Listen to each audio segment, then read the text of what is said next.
Salut à tous, c'est Muriel de Body Tonic. Je vais vous proposer aujourd'hui un entraînement que je viens juste de terminer et qui, je pense, est accessible à tous. Donc bien sûr, je voulais un petit peu adapter pour que vous puissiez le faire et surtout que vous puissiez le faire avec très peu de matériel. Alors il y a une partie abdos et ensuite il y a une partie cardio. Donc chacun va le faire à son rythme. C'est ce qui est bien dans cet entraînement-là, c'est que tout le monde peut le faire puisque chacun va le faire à son rythme. Alors la première partie, ce qui concerne les abdos, vous avez besoin de support. Donc j'ai pris ici 2 poufs. Vous pouvez prendre 2 chaises, vous pouvez prendre 2 bancs, enfin comme vous voulez, vous allez vite comprendre. Plus c'est bas, plus c'est difficile, mais ça s'adapte. Donc le petit combo abdos commence par 15 secondes. Donc vous lancez un chrono et vous regardez quand est-ce que vous démarrez. Il nous faut 15 secondes, ce qu'on appelle en L-sit, c'est-à-dire jambes tendues. Donc c'est pour ça que je vous dis que plus c'est bas, plus c'est dur, parce que vous allez avoir tendance à descendre un peu les jambes, donc ça va toucher. Ok. Donc si c'est trop dur parce que c'est trop bas, vous pouvez le faire avec les jambes pliées, les genoux bien haut. Donc on tient 15 secondes cette position.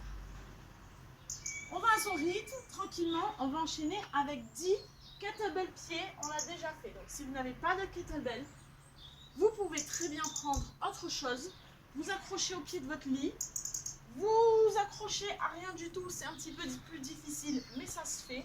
Donc l'idée est de tenir ici quelque chose de lourd ou de solide et de venir toucher les pieds le plus loin possible vers le sol ou vers la kettlebell. On tend bien les jambes quand on repose et on repose, ok? Et on ramène, jambes pliées si on a mal au dos, jambes tendues ou presque si on est un peu plus à l'aise. Donc on en fait 10 comme celui-ci. On souffle bien au moment où on remonte les jambes. Bien avant même, là. Quand on a fait 10 comme ça, on reste sur son tapis et on enchaîne avec 10 sit-ups. Alors faites attention si vous avez pris un kettlebell de vous décaler pour ne pas taper dedans. Je touche derrière le sit-up et on me voit ici, non. Si, je touche derrière, je touche devant les pieds. Et 25 sit-up. Ok? Vous voyez ce que je vous disais, attention, prenez le temps de déplacer le kettlebell si vous l'avez pris pour faire les sit-ups ou décalez-vous. Et dans ce combo, 15 secondes de L-sit, 10 kettlebell pieds et 25 sit-ups, on recommence 4 fois. Donc vous prenez le temps, d'accord? C'est pas grave si vous mettez du temps de repos entre chaque, vous allez en avoir besoin à un moment donné, ça va brûler, mais faites-le jusqu'au bout. Une fois qu'on a fait ça, on attaque la partie cardio. Donc vous prenez un peu de pause, vous buvez un coup et vous relancez donc 6 tours avec 1 km de vélo. Donc attention, chaque tour doit se faire dans une fenêtre de 5 minutes. Vous pouvez mettre un EMOM, c'est-à-dire que ça va sonner toutes les 5 minutes et même 5 minutes. Ok? À chaque fois que ça sonne, vous démarrez votre tour. Si vous mettez, mettons 3 minutes pour faire votre tour, il vous restera donc 2 minutes de pause, puisque vous repartez à la prochaine sonnerie et donc vous allez programmer vos sonneries toutes les 5 minutes. Ok? Attention, vous ne devriez pas avoir plus de 1 minute 30 de pause, sinon c'est qu'il faut réajuster. D'accord? C'est peut-être que j'ai modifié de façon un peu trop facile. Donc dans ce cas, il faut rajouter quelques exercices pour ne pas avoir plus de 1 minute 30 de pause. Néanmoins, votre tour, vous savez que vous allez avoir de la récup, donc il faut le faire à fond. Donc le tour, c'est donc, j'y viens.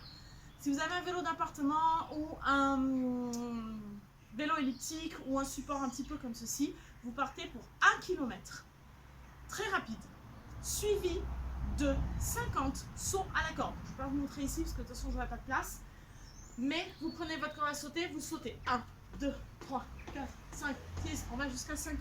Si vous n'êtes pas à l'aise avec la corde à sauter, vous pouvez le faire aussi comme ça, d'accord? Faites comme vous pouvez. Si la corde à sauter vous prend trop de temps parce que vous débutez en corde à sauter, vous en faites que 30. L'idée, ce n'est pas de passer votre temps sur la corde à sauter, c'est de faire monter le cardio. Donc 30 cordes à sauter, saut à la corde donc pour les débutants et 50 pour ceux qui se débrouillent bien en corde à sauter. Et on termine le tour avec 200 mètres de run, de course à pied. Donc vous partez, vous sortez chez vous, vous aurez le portail et vous partez pour 200 mètres. C'est pas très long. Pour les adhérents qui courent au studio avec nous, le grand tour, quand on fait le tour du parking en passant au-dessus là sur le trottoir, le grand tour, à vue d'œil, je pense, fait 250 à 300 mètres. Donc Donc ça vous donne une idée à peu près. Sinon, vous prenez Google Maps et vous regardez à peu près 200 mètres. Si vous faites 300 mètres, ça ne va pas vous tuer. C'est pas grave tant que vous restez dans la fenêtre des 5 minutes. Donc, on recommence ça 6 fois. Vous aurez le petit descriptif de cette séance, ok, en annexe. Donc, 6 fois 1 km de vélo, 50 ou 30 cordes à sauter et 200 mètres à 300 mètres grand maximum de course à pied. Allez, j'espère que vous êtes motivés. Mettez-moi un petit peu vos ressentis, non pas forcément vos résultats, puisqu'ici il n'y a pas de résultats à proprement dit, mais mettez-moi un petit peu vos ressentis si vous avez aimé ou pas cette séance. Je compte sur vous pour tout donner, comme si vous étiez au studio. Imaginez que je suis derrière en train de vous crier dessus, comme d'habitude, et ça va le faire. À bientôt!